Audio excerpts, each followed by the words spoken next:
वाढतोय? कारण मेंदूला योग्य पोषण मिळत नाहीये. तर घेऊया 5 फूड्स. सगळ्यात पहिलं अक्रोड. अक्रोड काय करणार? याच्यामध्ये असतं ओमेगा 3 फॅटी ऍसिड्स, ज्यामुळे तुमची स्मरणशक्ती वाढते, तुमचं कॉन्सन्ट्रेशन वाढतं. तर रोज 2 ते 3 अक्रोड घ्या. त्यानंतर बदाम. यामध्ये काय आहे? Vitamin E. सो उत्तम सोर्स आहे तुमच्या पेशी वाढण्यासाठी, आणि त्यामुळे तुम्ही तुमच्या ब्रेनमध्ये काहीही तुम्ही विसरणार नाही. तर रोज 4-5 भिजवलेले बदाम. मला वाटतं अक्रोड झालं, बदाम झालं. 3 नंबरला आहे पालक. पालक काय करतं? सगळ्यांना माहिती आहे. पालकमध्ये आहे आयर्न, त्याच्यानंतर असतं फोलेट. हे दोन्ही भरपूर असतं, आणि हे तुमच्या ब्रेनला ऑक्सिजन पुरवठा करतं आणि त्याचा ऑक्सिजन सुधारते.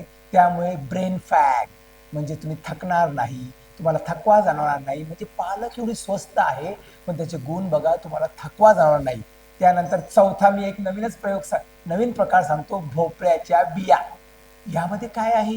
याच्यामध्ये आहे झिंक आणि तुमचे मॅग्नेशियम, जे तुम्हाला भरपूर मदत करणार माइंड फोकस, मेमरी फोकस, आणि तुमचा मूड तुमच्या भोपळ्याच्या बिया उत्तम ठेवणार आहे.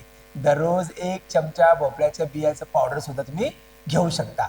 आणि 5वा आयटम मी तुम्हाला सांगतो, डार्क चॉकलेट. हे सगळ्यांना आवडतात चॉकलेट्स. याच्यामध्ये 70% फेलोनाइट्स असतात आणि अँटीऑक्सिडंट असतात. आता ह्याच्यामुळे काय होतं? याच्यामुळे तुम्ही राहता अलर्ट. परीक्षेच्या आधी चॉकलेट खा, जिथे तुम्हाला कॉन्सन्ट्रेशनचं काम आहे, जिथे पटकन काम करायचं आहे, तिथे चॉकलेट खा, आणि तुमचा मूड सुधारतो. थोड्या प्रमाणात घ्या. चॉकलेट म्हटलं, डॉक्टर शेळकेने सांगितलं तर भरपूर नाही खायचं, थोडं थोडं खायचं. ओके.